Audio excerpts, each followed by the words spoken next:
Andito na naman po kami mga katugpa. Nag-umpisa na naman kami maglakad papunta sa dagat. At yan nga, mukhang yung isa nating kasama ay bumigay.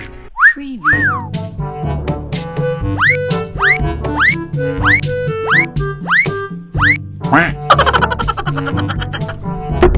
Sa sobrang mahal na ng ulam at bilihin, kahit gaano kaputik ay aming tatahakin.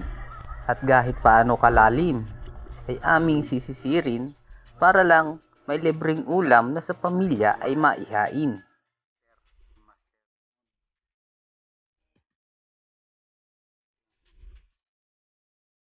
Yung humabol, tik nang maiwan.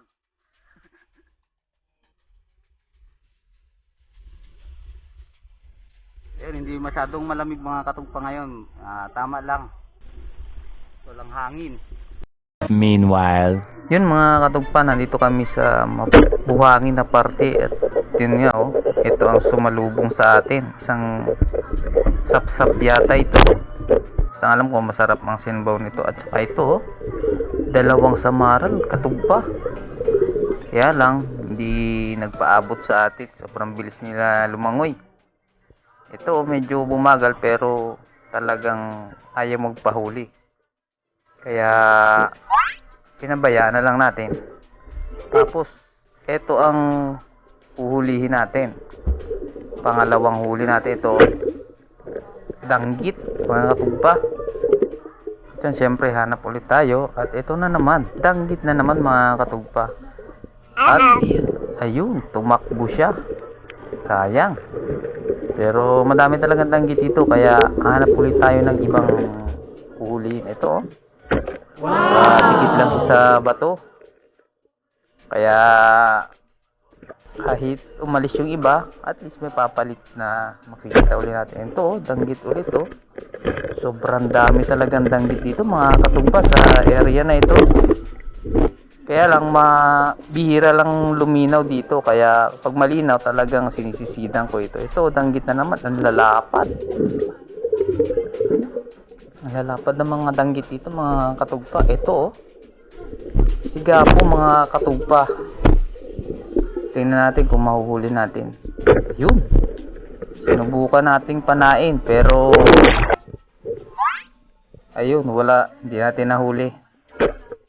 Itong huli natin, danggit ulit. Nakakadami na tayo ng danggit dito mga katugpa.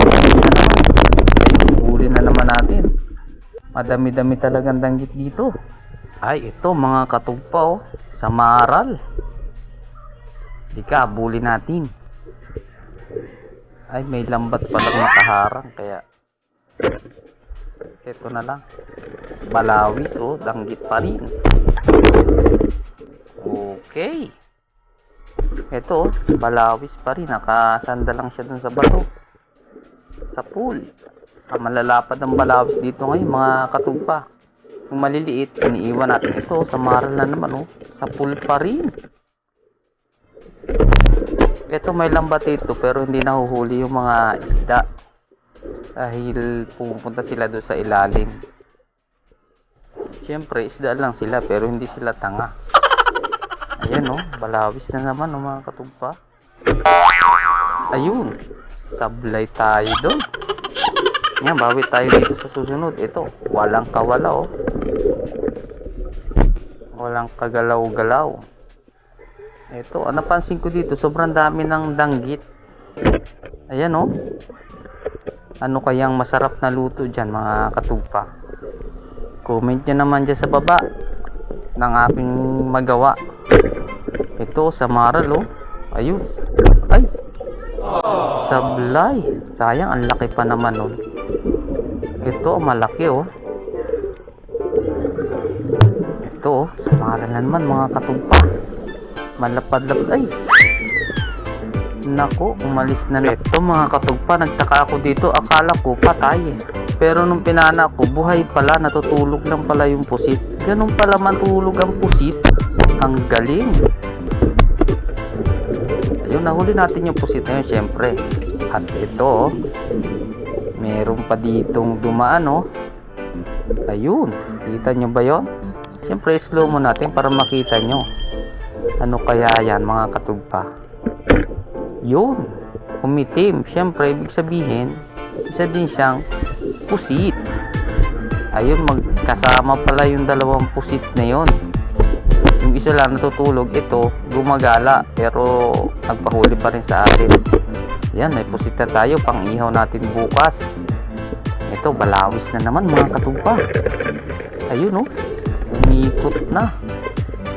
Ito oh, kabilaan yung balawis, yung isa tumakbo nung tinana na natin yung isa. Kahalata. Ito oh, balawis na naman, danggit. Ang dami talagang danggit dito, hindi mo na alam kung alin ang papanain mo. Ito oh, alata na naman. Ito sa pulto. Ayun oh, walang kawala yung alatan. Sarap ng inihaw nito mga katugpa. Ito mga katugpa oh, ang bilis. Dito tayo sa nakatigil lang. Balawis na naman mga katugpa, danggit. Ayun oh, puro danggit oh. Para ka lang namumulot ng danggit dito mga katugpa. Ayun oh, danggit na naman. Ang maganda dito, pag ganito karami, siyempre pipiliin mo lang yung malalaki kasi kung huliin mo yung maliliit, sayang lang. Ayan oh, nagtatatlo siya dun sa tunod ko.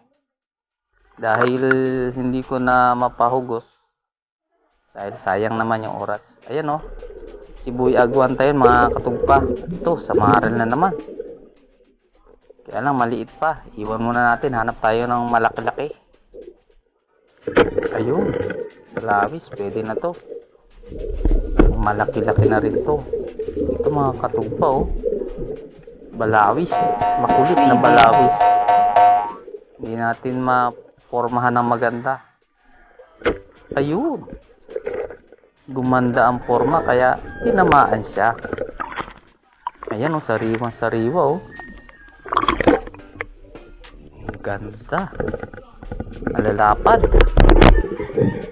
Nakarami na tayo mga katugpa. Ito mga katugpa oh, dalawa. Ayun, ang lapad nun. Hinabol natin pero naku, ayaw magpahuli. Kaya move on tayo. Dito tayo sa isang samaral na ito. Try natin kung tatama natin. Ayun, lumabo, ibig sabihin sa pool. Ito, balawis, ang ganda ng pwesto. Ayun oh, walang kapalag-palag. Sinusubukan niyang tumakas pero hindi niya alam. May bakal na siya sa katawan. Ito mga katugpa, dito ako natakot. Isang ahas tubig o walo-walo. Tapos sa sobrang lakas ng ilaw, lumalapit siya. Malapit oh. Ayan, kaya pinalo ko ng tunod dahil baka kagatin ako. Dahil sabi nila, ito daw ay 7 times na mas malala pa sa venom ng cobra. Ayun oh, mga katugpa, sayang. Natakot pa kasi ako doon sa walwalo. Kung siguro wala yung walwalo, may pusit siguro ako. Ayan oh, sayang mga katugpa. Ayan, pauwi na kami nito mga katugpa. Ito na si Ina Raimundo. Ayan yung huli niya, ay naayos niya na. Dami-dami din siyang huli. At ito po yung huli ko mga katugpa. Puro samaral at saka balawis. Halos kakaunti lang yung nabidyuhan natin dahil lalubat agad yung flashlight natin. Ayan oh, gaganda ng mga huli natin mga katugpa. Ibibenta natin ito. Lalapad. Tapos yung huli ng kasama natin na subscriber natin sa Mulanay, madami-dami din daw. Doon oh. Ayan oh. Meron din siyang pusit, 3 peraso. Tsaka malalapad-lapad din na ayun, kami mga katugpay pauwi na. Inabot na po kami ng liwanag.